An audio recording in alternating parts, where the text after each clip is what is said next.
आज क्या प्रातः क्लास है?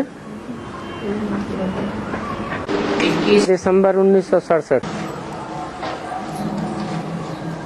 पतित पावन रूहानी बेहद का बाप बैठ समझाते हैं। क्या क्या टाइटल दिए? एक तो पतितों को पावन बनाने वाला, फिर कोई जिस्मानी बाप नहीं है, रूहानी बाप है और बेहद का बाप है। 2, 4, 8 या क्राइस्ट की तरह 150 करोड़ 100 करोड़ बच्चों का बाप नहीं है। बेहद माना जो भी मनुष्य सृष्टि में 500-700 करोड़ आत्माएं, मनुष्य आत्माएं हैं, उन सब का बाप है।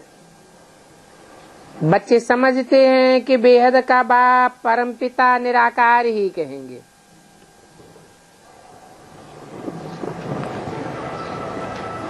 ऐसे बेहद के बाप 2 हैं। एक है मनुष्य सृष्टि का बाप और एक है आत्माओं का बाप। परंतु मनुष्य सृष्टि का जो साकार बाप है वो भी संसार में तब प्रत्यक्ष होता है जब निराकार बाप की तरह निराकारी स्टेज को धारण करे।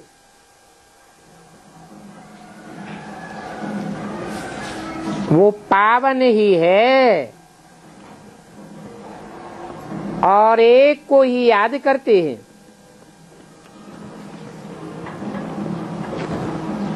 याद करने का पात्र एक ही है और कोई भी दूसरा याद करने का पात्र नहीं है। और सब कैसे को पात्र हैं? क्योंकि औरों को याद करेंगे तो नीचे गिरेंगे और उसे एक को याद करेंगे तो ऊपर उठेंगे। विष्णु को भी याद करने की दरकार नहीं है। क्यों? क्योंकि विष्णु भी देवता है, ब्रह्मा विष्णु शंकर भी देवता हैं। परम पिता परमात्मा नहीं कहेंगे। कहते भी है ब्रह्मा देवताय नमः, विष्णु देवताय नमः, शंकर देवताय नमः, शिव परम पिता परमात्माय नमः। बुद्धि से समझा जाता है कि ये जो लक्ष्मी नारायण थे वो पुनर्जन्म लेकर पतित बन चुके हैं।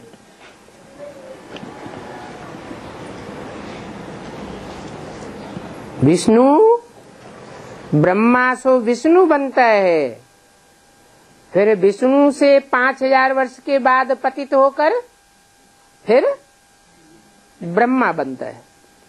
और परमपिता परमात्मा तो कभी नीचे गिरता ही नहीं। तुझे वर प्योर है, सदैव एक रस है, उस एक को ही याद करना है। बच्चों की बुद्धि में सारा आदि मध्य अंत का ज्ञान है। बच्चे जानते हैं सिवाय पतित पावन बाप के ये ज्ञान कोई दे ही नहीं सकता। अभी तुम पुरुषार्थ करते हो मुक्ति, जीवन मुक्ति का, वहां तो मुक्ति से उतरकर फिर जीवन मुक्ति में आते हैं और जीवन मुक्ति से नीचे उतरकर फिर जीवन बंध में जाते हैं। कौन? ये लक्ष्मी नारायण। लक्ष्मी नारायण सोई फिर पूरे 84 जन्म लेते। तो चक्र तो सारा अभी तुम समझ गए हो। बाप ने समझाया है कि एक तो है ईश्वरीय मत,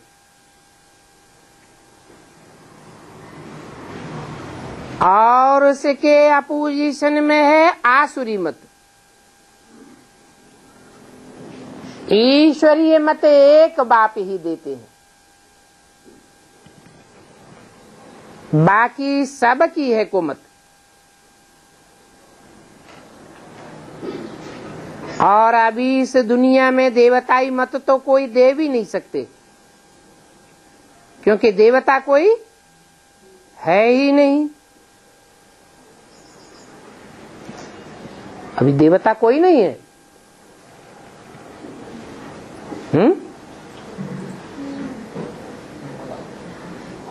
कहेंगे इस मनुष्य सृष्टि पर देवता कोई नहीं है। अच्छा, शिव बाप आए हैं या नहीं आए हैं? आए हैं। तो शिव बाप अकेले आते हैं या 3 देवताओं के साथ आते हैं? तो 3 देवताओं के साथ आते हैं तो कोई देवता भी होंगे ना, हैं? होंगे। अभी तो बोला देवताई मत तो कोई दे नहीं सकते, क्योंकि देवता कोई है नहीं। है तो, लेकिन सूक्ष्म वतनवासी हैं, कोई भी साकार वतनवासी देवता नहीं है। तो अभी देवताएं हैं ही कहाँ जो मत देवे? देवताई मत यहाँ इस सृष्टि पर मिल ही नहीं सकती।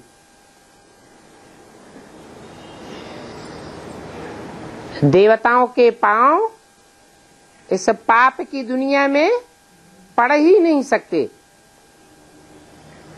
बाकी तो मानव मत ही कहेंगे। मानव मत से बच्चे समझते हैं कि हम नीचे ही उतरते आए हैं। 2500 वर्ष की हिस्ट्री क्या कहती है कि मनुष्य मत पर चलते चलते हम नीचे ही उतरते आए। हमारी मेंटलिटी नीचे गिरती गई, मानसिकता नीचे गिरी है। फिर जब ईश्वरीय मत मिले तो ही देवता बने। जैसे यहाँ पर असुरों की मत चलती है, वैसे ही वहाँ फिर देवताओं की मत चलती है। वहाँ तो दुख की बात ही नहीं। शास्त्रों में तो बातें लिख दी हैं कि कृष्ण को कंस का डर था,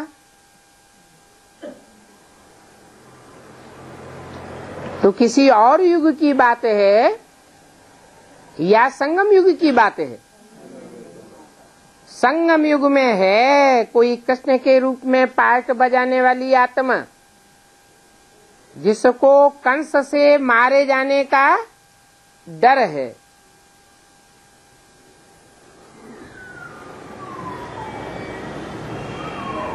देवताओं को किसी का डर नहीं होता। माना जो भी कृष्ण के रूप में पार्ट बजाने वाली आत्मा हो या राम के रूप में पार्ट बजाने वाली इस अंतिम चोले में आत्मा हो, वो भी कोई देवता नहीं है। क्या है? मनुष्य रूप में है। देवताओं को किसी का डर नहीं होता। डर किसको होता है?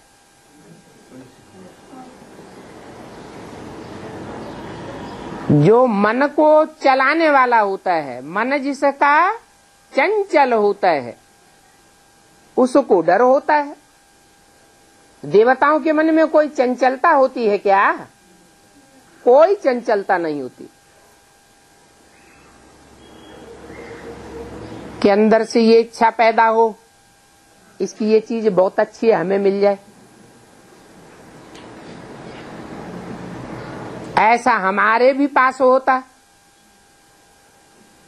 देवताओं की तो सब प्रकार की इच्छाएं प्रकृति स्वतः ही पूरी करती है।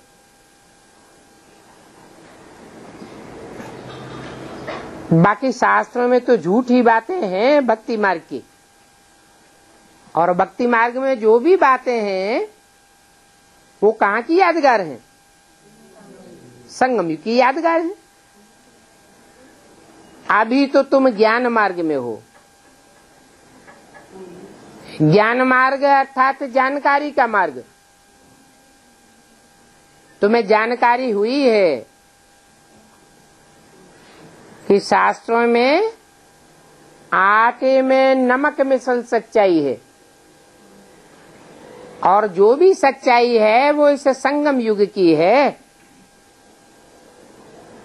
जैसे झाड़ के पत्ते अथाह हैं, वैसे ही भक्ति भी बहुत पसारा में फैली हुई है।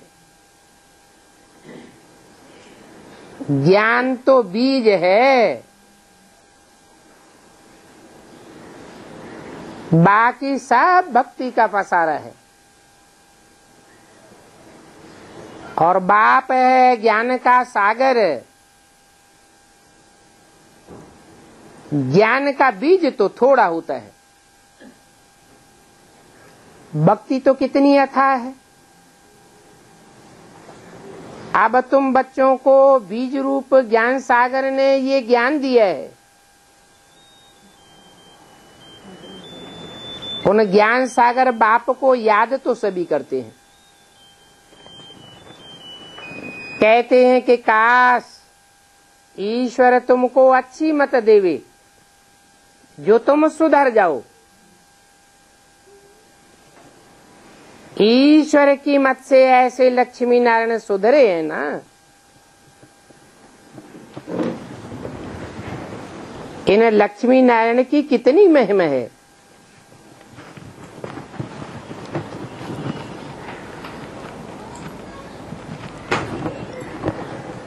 अब बाप समझाते हैं कि बच्चे ऐसा लक्ष्मी नारायण बनने के लिए अपन को आत्मा समझो। अब हम आत्मा को वापस घर जाना है। इस दुनिया से कुछ भी लेकर नहीं जाना है। पतित आत्माएं तो जा ही नहीं सकेंगी। पावन बनेंगे वो ही जा सकेंगे।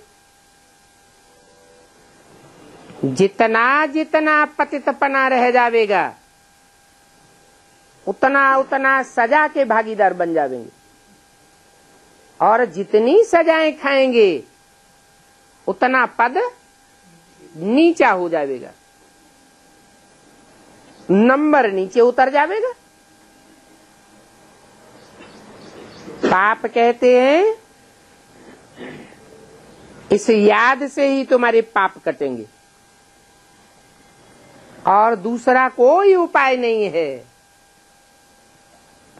कोई कहे हम तो बहुत ज्ञान धारण करे हुए हैं।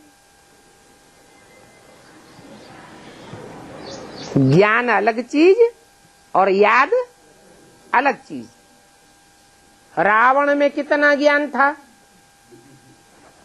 प्रकांड विद्वान था, है कहाँ की यादगार? इसी संगम युग की यादगार।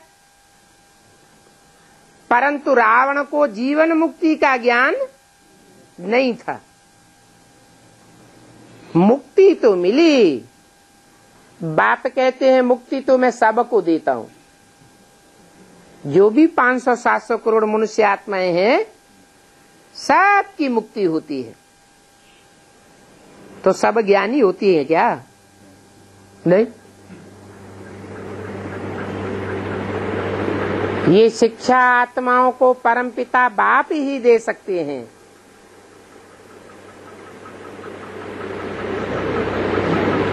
कौन सी शिक्षा?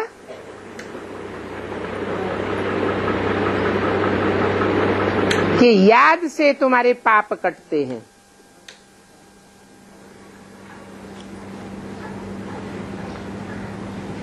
कहते हैं अपन को आत्मा समझो, क्योंकि अभी नंगा वापस जाना है।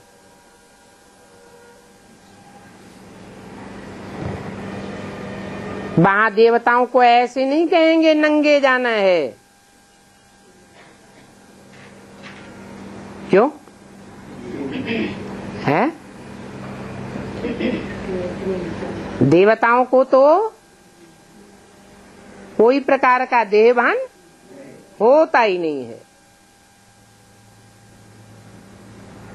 उन्हों को तो वास्तव में नीचे उतरना होता है।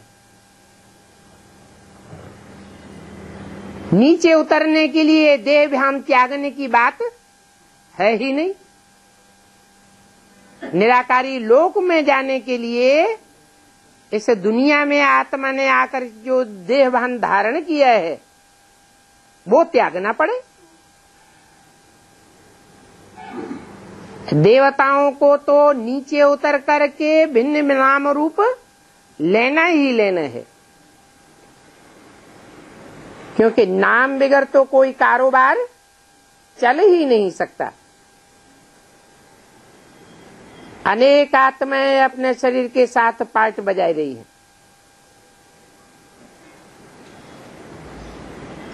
शरीर के साथ पार्ट बजाना माना देहभान में रहना। अभी सभी का पार्ट खत्म होना है।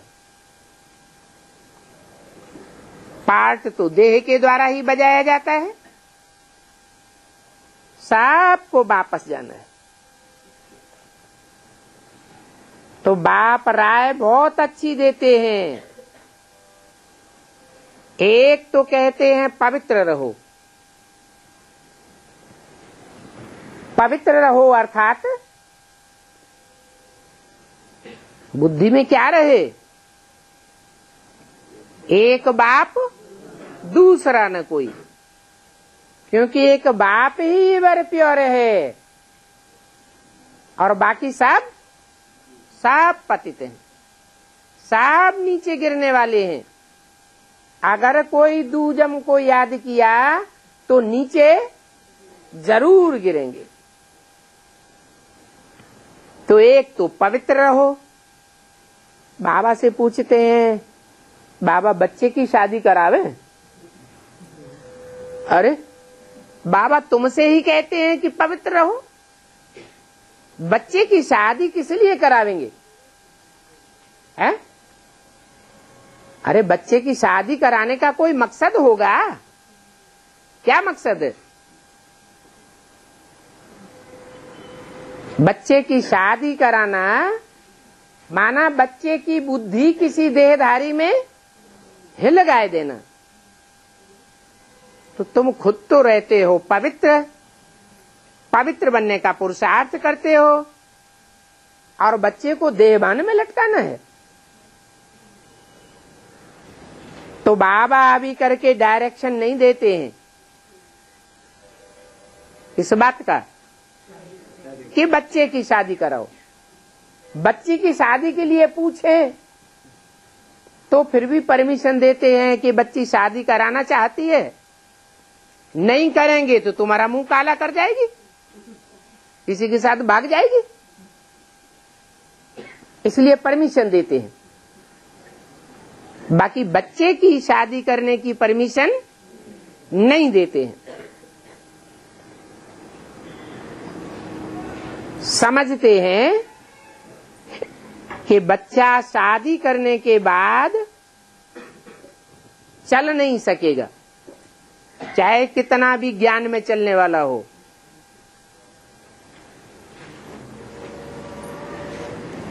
नहीं तो बच्चा अगर पवित्र रहने के लिए बाप की आज्ञा न माने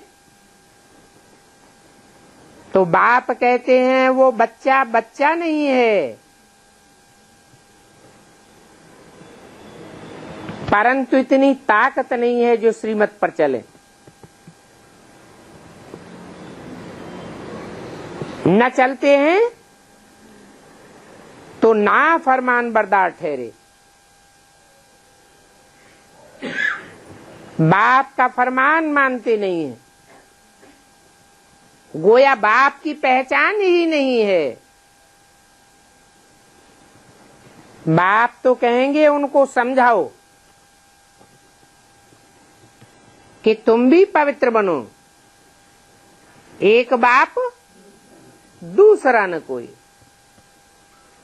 बाप का कहना नहीं मानता है तो वो कपूत बच्चा हो गया।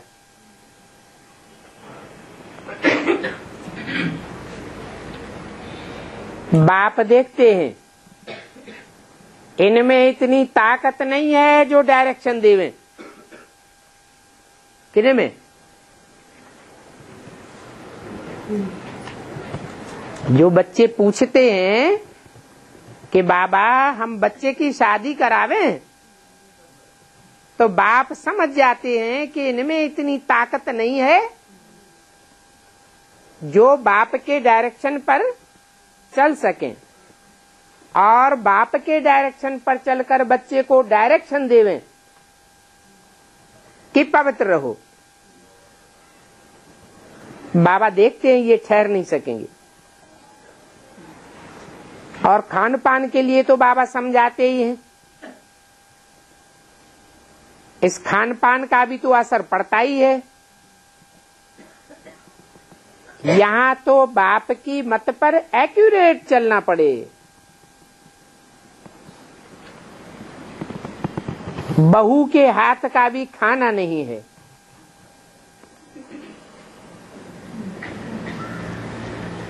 क्यों? बहू फरमान बरदार है, आज्ञाकारी है, तो क्यों नहीं खाना चाहिए? है?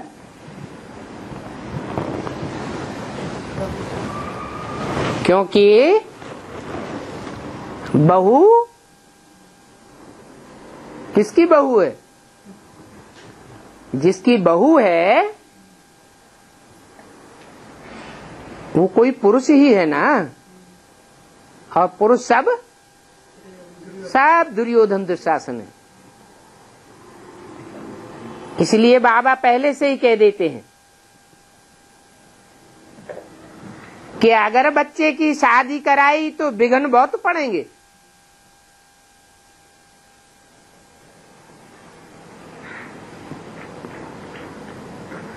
इसलिए फालो ब्रह्मा बाप।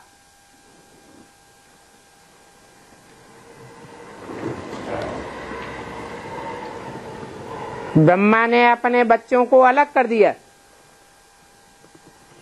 शादी कराई क्या?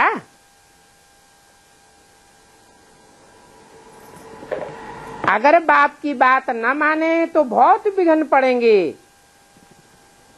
अबलाओं पर अत्याचार भी होते हैं। तो बाप तो ऐसे नहीं कहेंगे जो झगड़ा पड़े, पहले से जानते हैं। ये बाबा कितना रायल जवाहरी था। अपने भाइयों को भी लखापति बनाई दिया।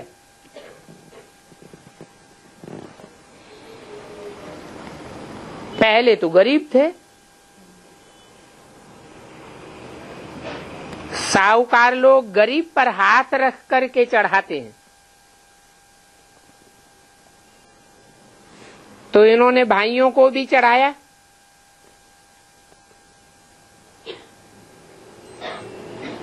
फिर जब देखा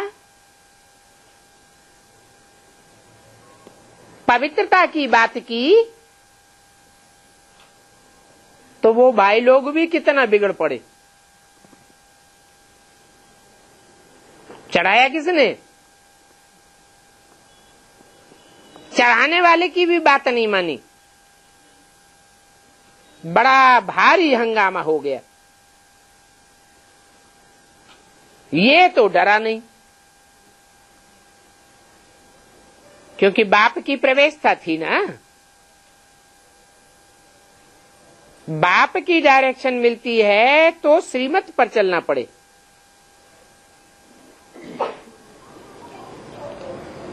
नहीं तो देवता कैसे बनेंगे? जो बाप की डायरेक्शन मिले और फिर भी न चले तो फिर उनका पद भी बहुत कम हो जाता है। ये राजधानी स्थापन हो रही है, राजधानी में कोई राजा हो और राजा कोई डायरेक्शन दे और कोई बात न माने तो राजा उसे ऊंची कुर्सी पर बैठा देगा क्या? दंड का भागी बनाए देगा।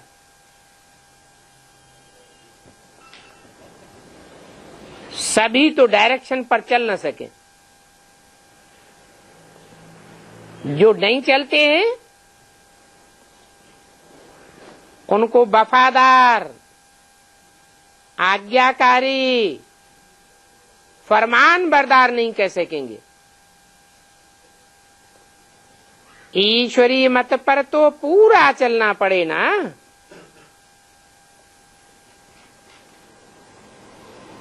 हुक्म ही हुक्म चलाए रहा है। ईश्वर का हुक्म होता है ना। 21 दिसंबर 1967 की वाणी का दूसरा पेज। जो मानेंगे नहीं तो ऊंच पद पाए नहीं सकेंगे।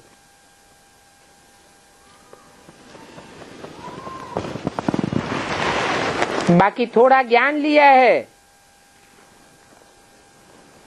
तो उस ज्ञान के आधार पर स्वर्ग में तो आ जाएंगे।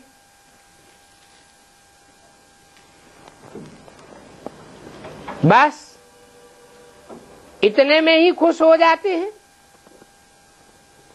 कि चलो हम स्वर्ग में तो आ जाएंगे। ये नहीं समझते हैं कि स्वर्ग में भी अनेक प्रकार के मर्तबे हैं।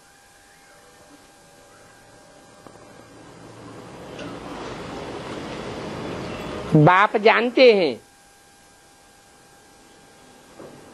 कि ये ईश्वरीय फरमान पर चल सकते हैं। कब है? कब चल सकते हैं? अगर हिम्मत करें तो ईश्वरीय फरमान पर चल सकते हैं, परंतु इतनी ताकत नहीं है। लोक लाज, कुल मर्यादा की मुकाबला करने की ताकत नहीं है। ये क्या कहेंगे, वो क्या कहेंगे, ऐसा हो जाएगा, वैसा हो जाएगा।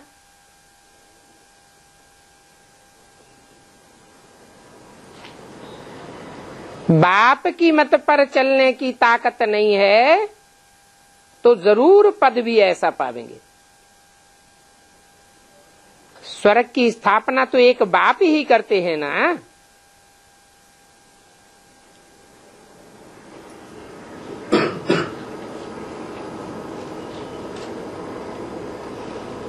या इस लोक में जो भी लोग हैं वो स्वर्ग की स्थापना करते हैं। बच्चों को मत बाप देते रहते हैं, तुम ईश्वर की मत से कितना ऊंच बनते हो।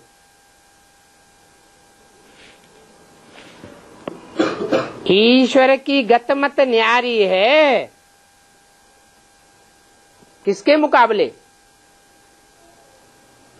और मनुष्यों के मुकाबले ईश्वर की गत मत न्यारी है। और तो सब लड़ाइयों आदि से राजा बनते हैं। क्या 63 जन्मों में जो भी राजाएं हुए हैं, कैसे राजाएं हुए? लड़ाइयां लड़ते रहे, राजाएं बनते रहे, राजाई की सुरक्षा करते रहे। अच्छा, ये लक्ष्मी नारायण कैसे विश्व के मालिक बने?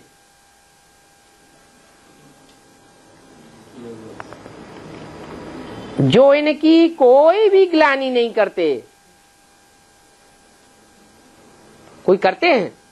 शास्त्रों में सब देवताओं की ग्लानि है, परंतु इन्हें लक्ष्मी नारायण की कोई ग्लानि नहीं है। तो ये किसकी मत पर चले होंगे? जरूर एक ऊंचते ऊंच बाप की मत पर चलते हैं। इसलिए उस बाप को कहते हैं ईश्वर। ईश माना शासन करता, वर माना श्रेष्ठ ते श्रेष्ठ। लड़ाई आदि के द्वारा शासन करना और शासक नहीं बनाता है।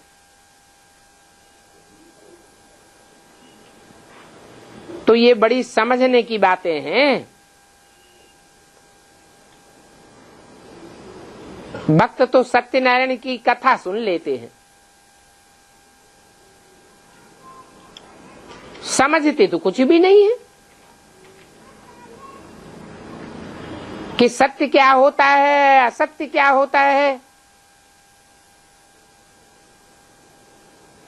बाप तो समझ जाते हैं। ये ज्ञान उठाए सकेंगे या नहीं उठाए सकेंगे? हैं? उठाए सकेंगे? बाप डायरेक्शन दे और बाप की मत ना माने तो बाप समझ जाते हैं ये ज्ञान पूरा उठाए नहीं सकेंगे। चाल चलन, बोलने करने, खाने पीने आदि सारी बात चाल चलन से बाप समझ जाते हैं। मौत तो सर पर खड़ा है, अचानक एक्सीडेंट आदि क्या क्या होते रहते हैं। सतयुग में तो ये बातें नहीं होती हैं। वहां कोई को काल खाता नहीं है, अकाले मौत होती नहीं है। वो है ही अमरलोक और ये है मृत्युलोक। जो अच्छी रीति समझते हैं कि ये मृत्युलोक है, पता नहीं कब मृत्यु हो जाए, अकाले मौत हो जाए, सड़क चलते हादसा हो जाता है, एक सेकंड में क्या से क्या हो जाता है।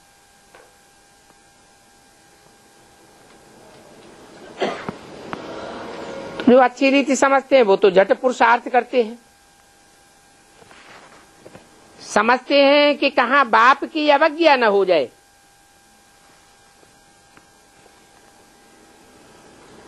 अज्ञान काल में तो कोई कोई बच्चा ऐसे कपूत होते हैं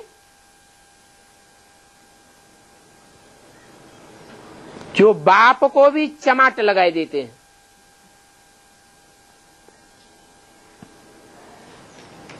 उन्हें कपूत कहेंगे या सपूत कहेंगे?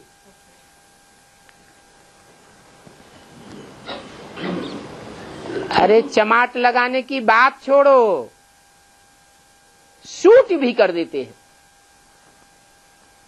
हत्या कर देते हैं।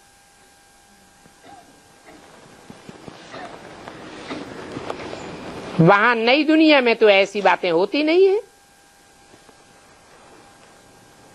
जो बाप बच्चे को चमाट लगाए देवे या शूट कर देवे, यहां तो हैं ही आसुरी स्वभाव वाले। जो भी पैदाइश होती है वो कैसी हो रही है? बिच्छू टेंडन मिसल हो रही है। वहां तो सब दैवी स्वभाव वाले होते हैं।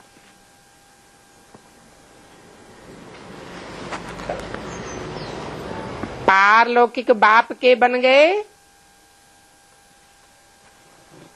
तो फिर लौकिक बाप को कुछ दे नहीं सकते।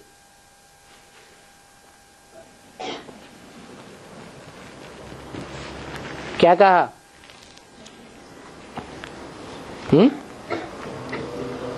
जो पारलौकिक बाप के बच्चे बन गए वो फिर लौकिक बाप को कुछ भी दे नहीं सकते।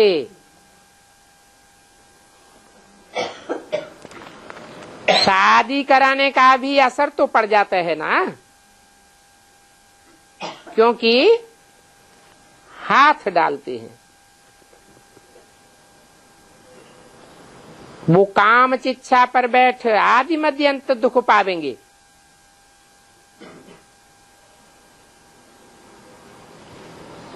मान लो एक बाप को 2 बच्चे हैं, एक ज्ञान में चलता है, बाप, और दूसरा बच्चा ज्ञान में नहीं चलता है, और बाप कहे कि बच्चे की शादी करानी है,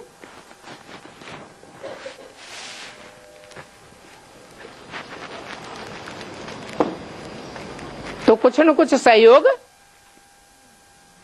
ज्ञान में चलने वाले बच्चे से भी बाप की आशा तो रहेगी कि करे। तो बाप कहते हैं अगर पारलौकिक बाप के बन गए तो फिर लौकिक में कुछ भी दे न सके, सहयोग भी दे न सके।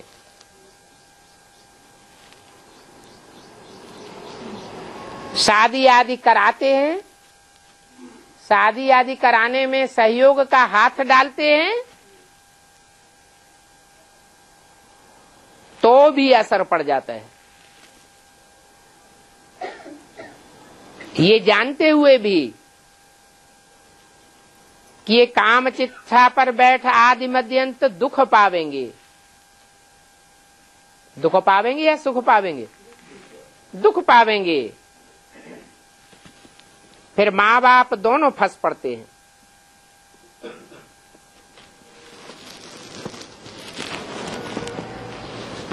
ये ज्ञान की बड़ी महीन बातें हैं।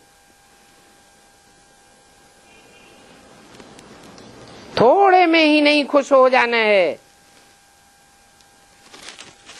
मनुष्यों के पास तो करोड़ों रुपए हैं,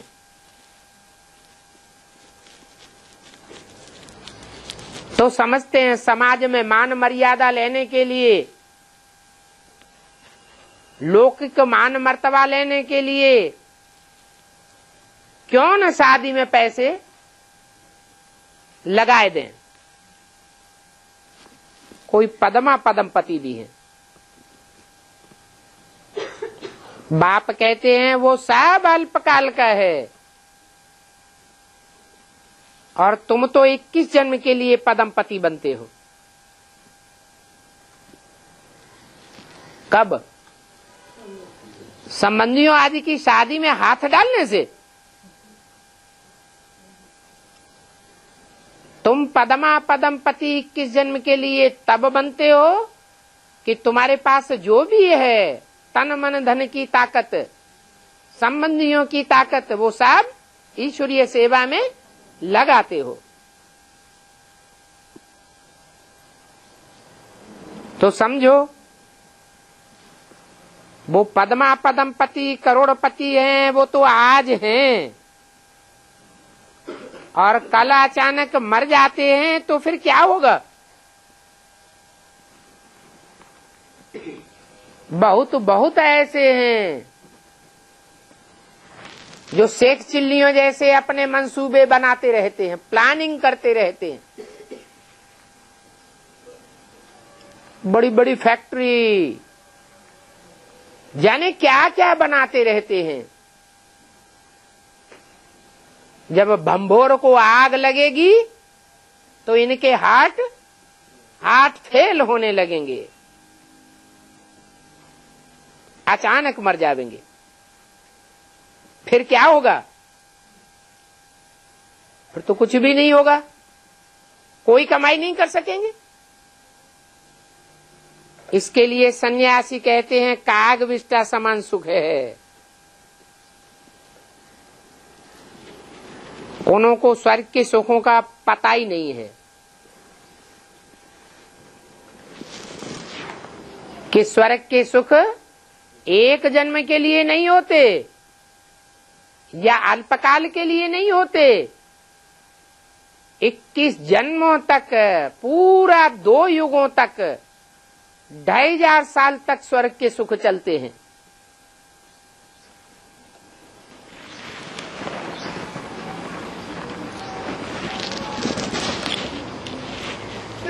अभी तुम समझते हो, सिवाय बाप के मुक्ति, जीवन मुक्ति का रास्ता कोई बता ही नहीं सकते हैं।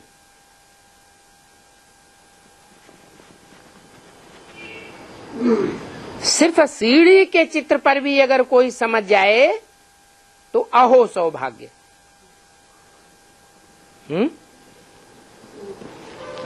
सीढ़ी के चित्र पर समझने वाला कौन से धर्म का होगा, कौन से देश का होगा? असल भारतवासी होगा तो सीढ़ी के चित्र पर समझ जाएगा। उसको चारों चित्रों में अच्छा चित्र कौन सा लगेगा? सीढ़ी का चित्र। बाप ने समझाया है, यहां राजाई स्थापन होती है।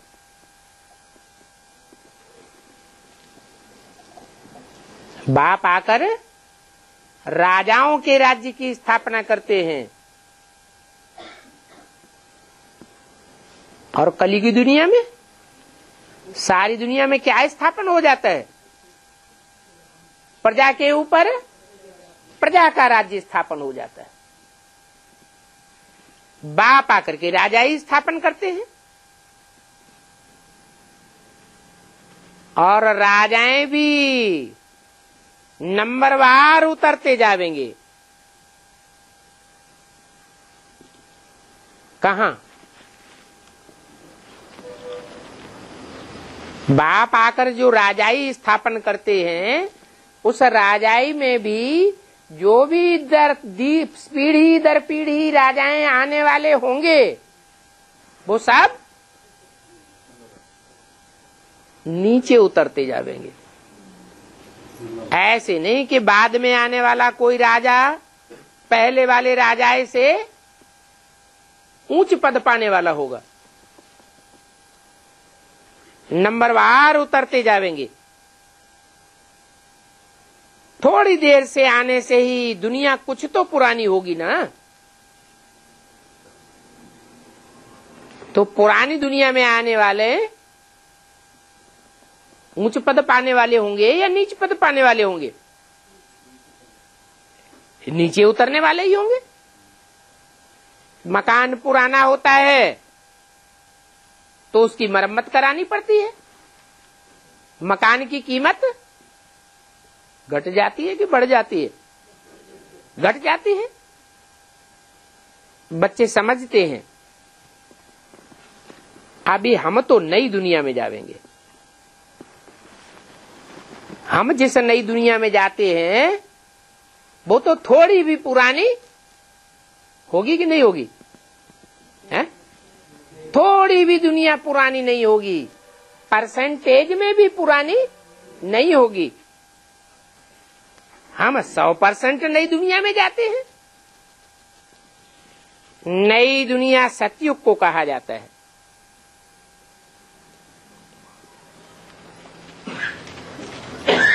थोड़ा टाइम पसार हुआ सतयुग में से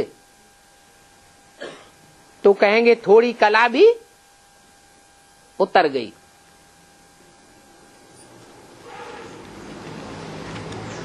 उसमें भी 100 वर्ष के बाद तो जरूर कहेंगे ये 100 वर्ष पुराना है।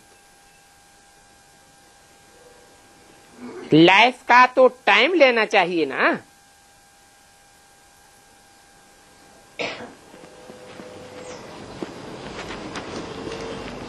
तो नई दुनिया में जाना है तो कहां जाने का लक्ष्य रखना चाहिए?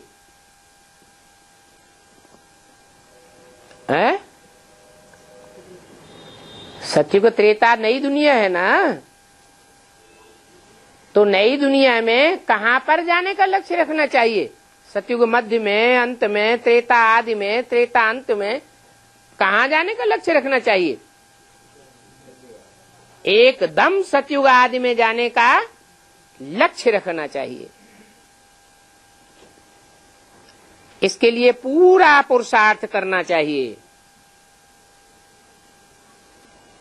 अगर अधूरा पुरुषार्थ किया, अधूरी मत पर चले, तो उतरती कला वाली दुनिया में जावेंगे या संपन्न कला वाली दुनिया में जावेंगे। अभी तुम समझ गए हो कि नंबरवार आत्माएं कैसे नीचे उतरती हैं, कैसे उतरती हैं? है संगम युग में यहाँ किए हुए पुरुषार्थ के आधार पर आत्माएं नंबरवार नीचे उतरती है। जैसे जैसे यहाँ उतरती हैं, वैसे ही वहां जा करके खड़ी हो जाएंगी। जैसे चंद्रमा स्टार आदि भी आकाश तत्व में खड़े हैं ना, वो किसी के आधार पर हैं क्या? वैसे आत्माएं भी महत्तत्व में खड़ी हो जाती हैं, अपने अपने किए हुए संपन्न पुरुषार्थ के आधार पर। सबका एक जैसा पुरुषार्थ तो हो नहीं सकता। जैसे स्टार्स चमकते हैं, वैसे निराकारी दुनिया में आत्माएं चमकती हैं। महसूस करते हो हम ये शरीर छोड़ ऐसे जाकर के महत्तत्व में लटकेंगे। आधार कुछ भी नहीं होता। मनुष्यों को इन बातों का कुछ भी पता नहीं है। भले यहां सुनते भी हैं, परंतु बहुत हैं जिनको कुछ भी धारणा नहीं होती, कुछ भी समझते नहीं। उनके लिए जैसे ये फ्रेंच बोली जा रही है, क्या जैसे भाषा समझते ही नहीं। कहते हैं ना, इनकी तो भाषा ही कुछ दूसरी है। भले हिंदी में कोई बोलने वाला है तो भी क्या कहते हैं?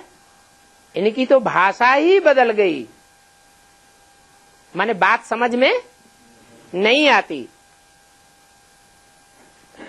भक्ति मार्ग वाले भी तुम्हारे पास ऐसे आवेंगे, कुछ भी समझेंगे नहीं। उनकी बुद्धि में कुछ भी बैठेगा नहीं। उनको भक्ति ही याद आती रहेगी।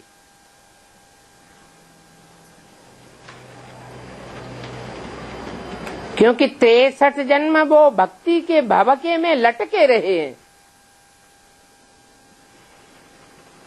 तो भवका उनको आकर्षित करेगा। जैसे तुम्हारा बेसिक नॉलेज थी, तो जब भवका नहीं था तो बहुत से आकर्षित नहीं हुए, और जब भवका हो गया तो बड़े बड़े करोड़पति आकर्षित हो रहे हैं।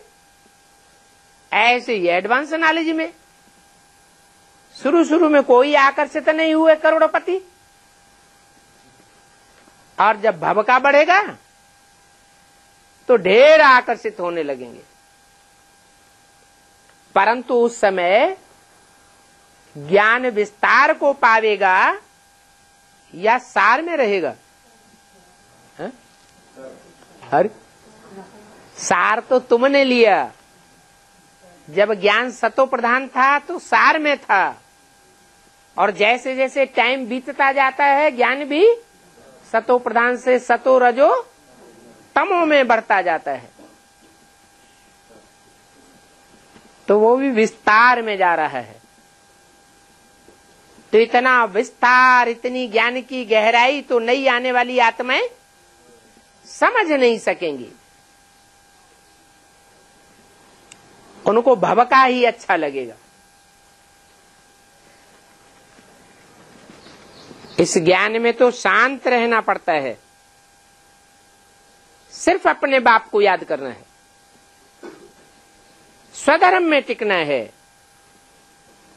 कोई भवका आदि कराने की बात नहीं है।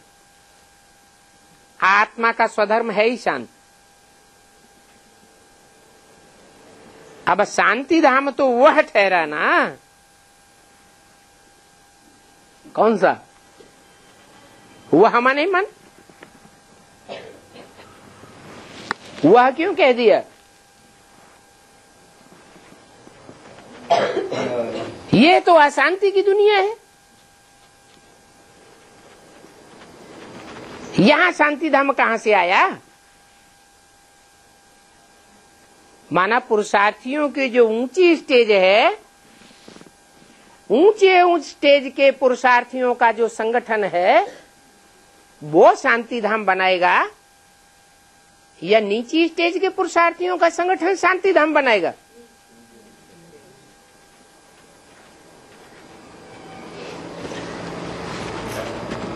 तो यहां तो शांति होती नहीं। यहां तो इस दुनिया में कर्म करना पड़ता है।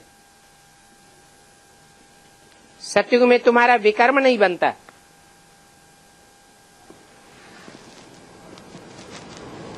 क्योंकि वहां रावण ही नहीं होता है, और यहां तो इस दुनिया में रावण का पूरा अस्तित्व है।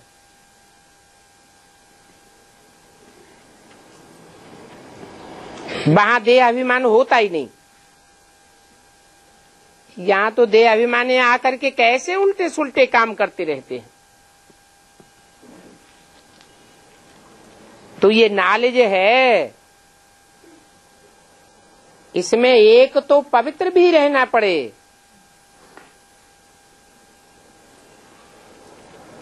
कोई तो भल पवित्र रहते भी हैं,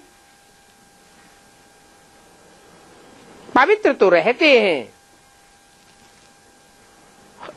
परंतु नॉलेज बुद्धि में बैठती नहीं है जो दूसरे को समझा सके। कुमारियां हैं, पवित्र तो हैं, परंतु कोई कोई की बुद्धि में बिल्कुल ज्ञान बैठता ही नहीं।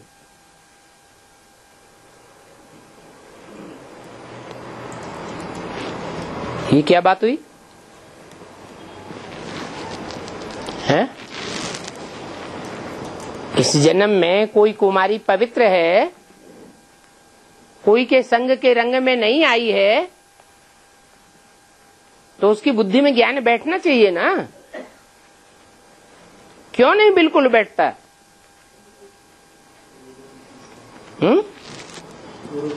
हाँ, भले इस जन्म में पवित्र है, परंतु पूर्व जन्म का हिसाब किताब तो काम करेगा ना। तो नंबरवार दर्जे होते हैं, बाप से आकर मिलते हैं तो बाबा समझ जाते हैं ये साधारण बच्चा है, इसकी बुद्धि इतनी चमत्कारी नहीं है जो बाप के सन्मुख आवे और पहचान लेवे, तो पद भी ऐसे ही पावेंगे।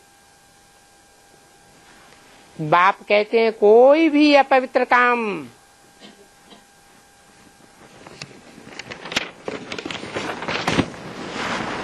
कायदे के विरुद्ध नहीं करना चाहिए।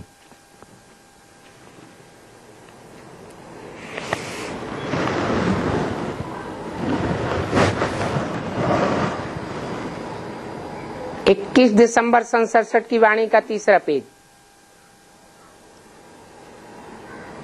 बुद्धि में याद रखो, हमको तो अब वापस जाना है। ये 84 का चक्र पूरा हुआ,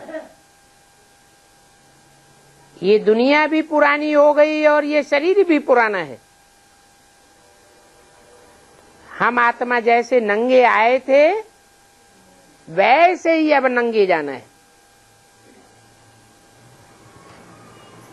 देह देह के संबंधी और देह के इस दुनिया के कोई भी पदार्थ अब वापस नहीं ले जावेंगे।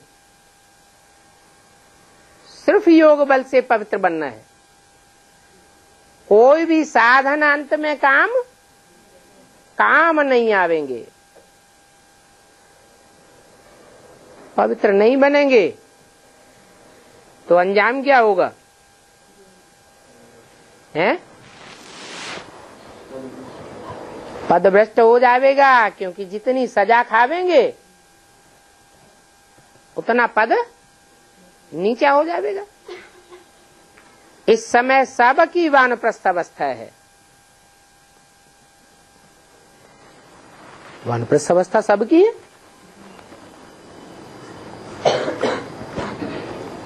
5, 8, 12 वर्ष का बच्चा है, उसकी वानप्रस्थ अवस्था कैसे कहें?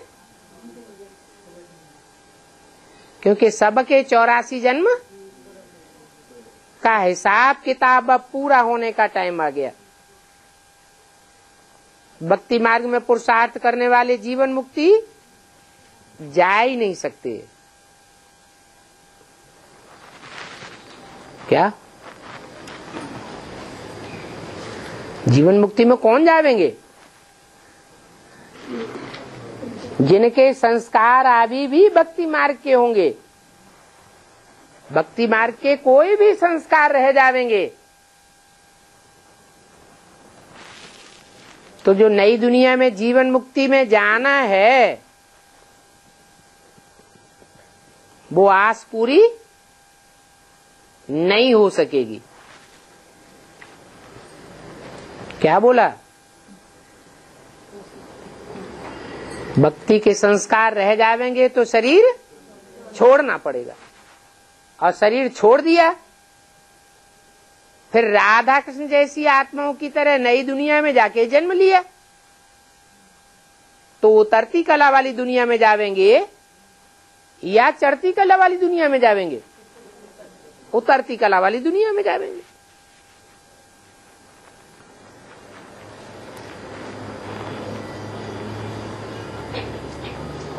पतित पावन सदगति दाता वो बाप ही है।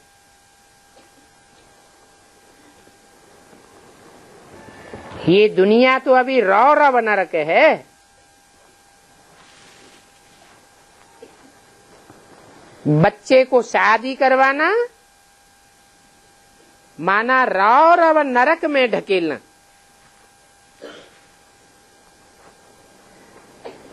बुद्धि से ये बात समझनी है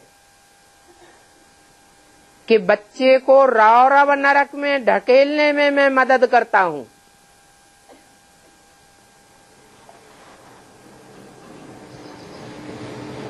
तो इसका पाप नहीं चढ़ेगा क्या? है? चढ़ेगा या नहीं चढ़ेगा? पाप चढ़ता है, जरूर मैं पापात्मा बन जाता हूं।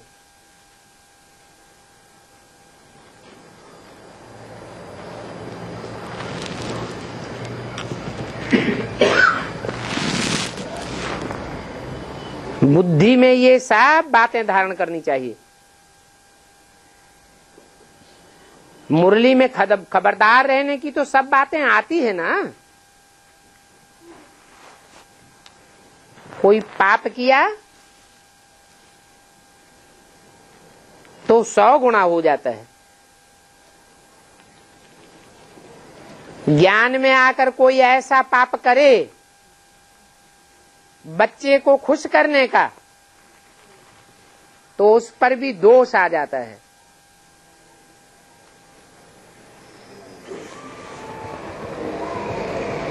ये है किसी का खून करना।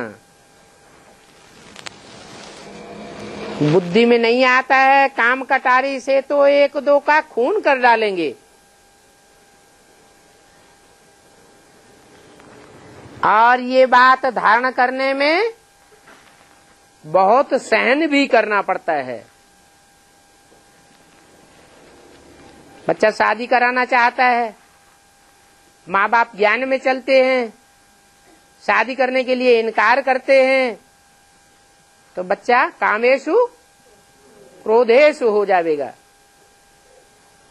फिर माँ बाप को बहुत सहन भी करना पड़े। बाप सुनते हैं तो बाप को तरस भी आता है, औरों को भी सावधान करने के लिए बाबा समझाते हैं। अपने हाथों से बच्चों का खून नहीं करना है, माना बल मित्र संबंधी उसकी शादी करावें, लेकिन हम उस काम में हाथ न डालें। बाबा से पूछेंगे, बाबा से अगर पूछेंगे, बाबा बच्चा शादी कराने के लिए जोर देता है, शादी करावें, तो बाबा क्या कहेंगे? हैं? अरे बाबा क्या डायरेक्शन देंगे? अरे पूछता क्यों है? मुरली में तो बार बार बोला है शादी शादी बर्बादी, फिर भी पूछते हैं तो बाबा कहेंगे अच्छा भल कराओ। जो ज्ञानवान बच्चा होता तो पूछता ही नहीं। ज्ञानवान खुद समझते हैं और समझ भी सकते हैं, वो कब पूछेंगे ही नहीं।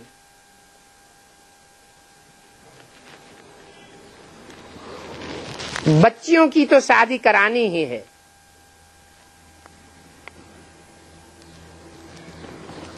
अगर ज्ञान में नहीं चलती है और शादी कराना चाहती है तो आप ही जाकर डूबती है तो उनको तो कराना ही पड़े।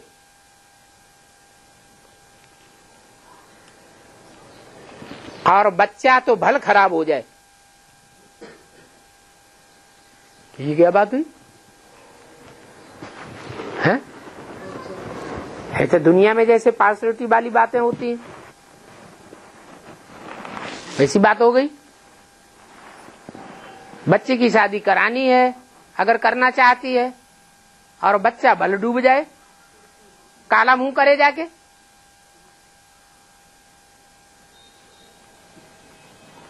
बच्चा भल खराब हो जाए, उनका ख्याल नहीं रहेगा। बच्ची की तो शादी कराना ही पड़े।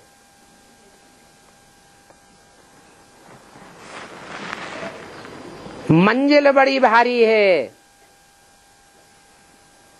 टीचर को स्टूडेंट वही अच्छे लगेंगे जो अच्छे मार्क्स से पास होते हैं। बहुत स्टूडेंट्स फेल हो गए तो टीचर की आबरू ही चली जावे। ये तो बाप कहते हैं मैं कल्प कल्प आकर बच्चों को समझाता हूं। कल्प कल्प पुरुषार्थ अनुसार जो पद पाया है वो ही पद पावेंगे।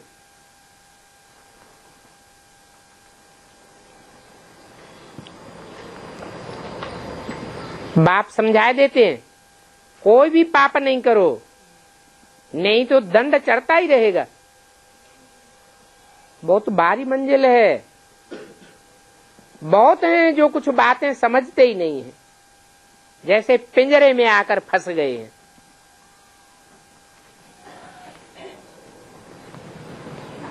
कितने आश्चर्यवत कथंती सुनंती भागंती हो गए, माया के पास चले जाते हैं। तो ऐसे आश्चर्यवत भागंती होने वालों की माया बहुत खातिरी करती है।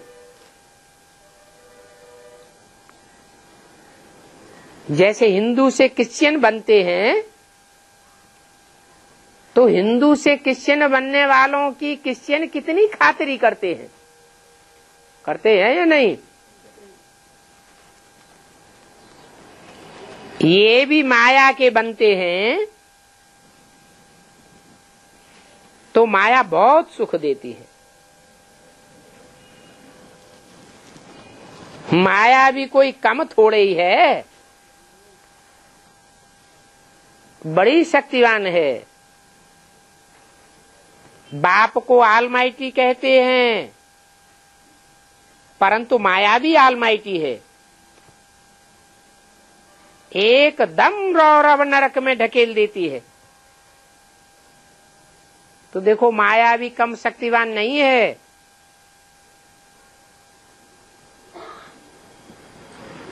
परंतु मैं इस माया से भी सर्वशक्तिवान हूं।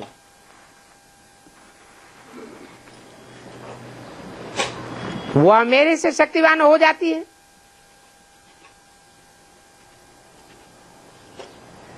फिर ये क्यों कहा मैं माया से भी शक्तिवान हूं? है? क्योंकि आखिरीन विजय हिम्मते बच्चे मददे बाप की ही होती है। आखिरीन माया की विजय नहीं होती है। परंतु अभी कहेंगे माया भी शक्तिवान है।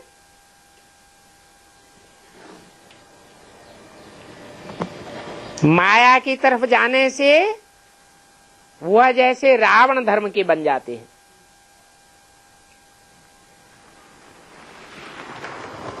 तो उन बच्चों के लिए क्या कहेंगे? हिम्मते बच्चे मददे बाप। उनके लिए तो नहीं कहेंगे।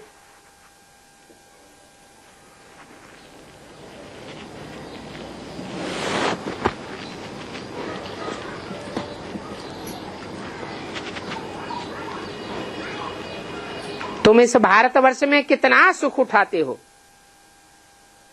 तुम्हारी कितनी खातिरी होती है।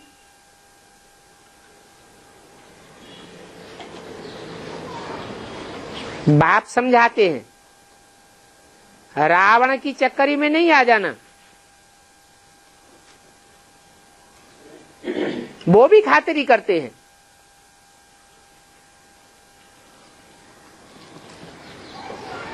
ऐसी भूले मत करो, पथभ्रष्ट हो जाएगा। जो अच्छे अच्छे बच्चे होते हैं वो सर्विस में बहुत मेहनत करते हैं। समझाते समझाते गला ही घुट जाता है। गला घुट जाता है तो भी सर्विस को छोड़ते नहीं है। हमको तो सर्विस करके भारत को स्वर्ग बनाना ही है। ये बाबा ने हमको ड्यूटी दी है। बाप बेसमझ को कितना समझदार बनाते, उनकी श्रीमत से हम कितना ऊंच बनते हैं। बाकी टाइम बहुत थोड़ा है। विनाश के समय तो ज्ञान कोई उठा ही नहीं सकेंगे। क्यों नहीं उठा सकेंगे? क्योंकि शांति के टाइम पर पढ़ाई अच्छी होती है। जब अशांति हो जाएगी दुनिया में तो कोई पढ़ाई गहराई से नहीं पढ़ सकेंगे।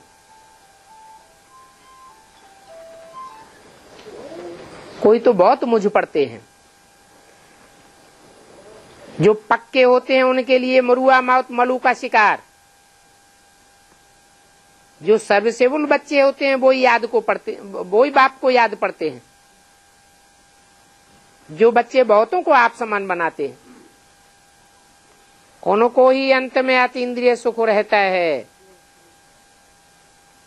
उनको फिर मित्र संबंधी आदि कोई भी याद नहीं पड़ेंगे। समझेंगे, अनुभव करेंगे आप मुए मर गई दुनिया। जो बाबा को फॉलो करने वाले बच्चे होंगे वो कब दुनियावी बातें पूछेंगे ही नहीं। बाबा समझ जाते हैं ये दुनियावी बातें पूछते हैं माने इनकी दुनिया में लागत है। बाप समझाते तो बहुत सहज है। नरकवासी से स्वर्गवासी बनना है। जो नरकवासी होते हैं उनसे दिल बिल्कुल हट जाती है। कोई तो और ही बहुत संबंध जुटाए लेते हैं। इस नरक की दुनिया में संबंध बढ़ाना थोड़े ही चाहिए। अभी संबंध बढ़ाने का टाइम है या तोड़ने का टाइम है? बहुत फर्क हो जाता है। बाबा से पूछें तो बाबा झट बतावेंगे इस हालत में तुम्हारा शरीर छूट जाए तो तुम जाकर के साधारण प्रजा में जन्म लेंगे। बाप समझ जाते हैं ये सीढ़ी चढ़ नहीं सकेंगे। तुमको तो याद करना है एक शिव बाबा को, घर को भी याद नहीं करना है। घर में जो बाप रहते हैं उनको याद करना है। घर ब्रह्म तत्व को तो सन्यासी याद करते हैं, तुमको तो शिव बाबा को याद करना है। एक शिव बाबा दूसरा न कोई। मेहनत करते रहें तो तुम्हारी वो अवस्था हो जाएगी। अच्छा, मीठे मीठे सिकिल दे बच्चों प्रति रूहानी बाप दादा का याद प्यार, गुड मॉर्निंग। रूहानी बच्चों को रूहानी बाप की नमस्ते।